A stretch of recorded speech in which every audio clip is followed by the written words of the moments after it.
ថ្មីទាន់ហេតុការណ៍ព្រឹកនេះទ័ពសៀមកម្រោចូលប្លង់ក្របចូលដល់ស្រុកចំនួន2នៅខេត្តបាត់ដំបងបណ្ដាលឲ្យជនស៊ីវិលម្នាក់បានរងរបួសនៅព្រឹកថ្ងៃទី22ខែធ្នូឆ្នាំ2025នេះក្រសួងការពារជាតិបានជូនដំណឹងអំពីស្ថានភាពនៅតាមបន្ទាត់ព្រំដែនកម្ពុជានិងថៃករណីយោធាថៃនៅតែបន្តធ្វើសកម្មភាពបាញ់ប្រហារចូលទីតាំងប្រជាជនស៊ីវិលកម្ពុជានិងហេដ្ឋារចនាសម្ព័ន្ធស៊ីវិលនៅយុទ្ធភូមិភាគទី5ក្នុងភូមិសាស្ត្រស្រុកភ្នំព្រឹកនិងស្រុកសំពៅលួនខេត្តបាត់ដំបងនៅថ្ងៃទី22ខែធ្នូឆ្នាំ2025នេះក្នុងនោះក្រសួងការពារជាតិបានបញ្ជាក់ឲ្យបានដឹងពីស្ថានភាពដូចតទៅពីម៉ោង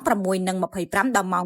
9:30នាទីយោធាថៃប្លង់កំភ្លើងធំ5គ្រាប់ចូលក្នុងភូមិសាស្ត្រឃុំភ្នំព្រឹកនិង2គ្រាប់ចូលក្នុងភូមិសាស្ត្រភូមិអូចោតឃុំបារាំងធ្លាក់ស្រុកភ្នំព្រឹកខេត្តបាត់ដំបងតាមព័ត៌មានបឋមពីអាជ្ញាធរមូលដ្ឋានការវាយប្រហារនេះបានធ្វើឲ្យជនស៊ីវិលមួយរូបបានរងរបួសពីម៉ោង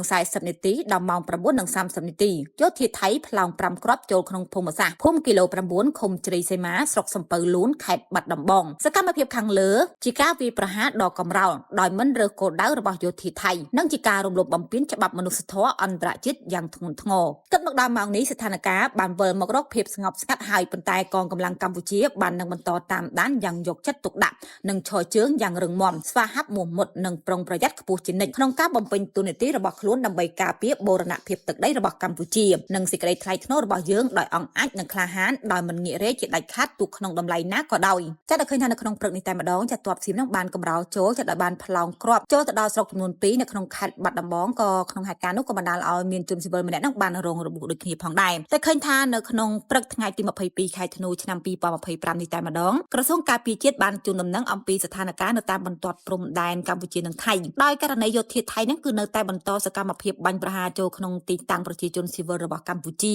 និងហេដ្ឋារចនាសម្ព័ន្ធស៊ីវិលនៅតាមយុទ្ធភូមិភាគទី5ដល់ក្នុងភូមិសាស្ត្រស្រុកភ្នំព្រឹកនិងស្រុកសំពៅលួនក្នុងខេត្តបាត់ដំបងនៅក្នុងថ្ងៃទី22ខែធ្នូឆ្នាំ2025នេះដោយក្នុងនោះចាក្រសួងការពារជាតិក៏បានបញ្ជាក់ឲ្យដឹងផងដែរថាអំពីស្ថានភាពចាដែលឃើញថាពីម៉ោង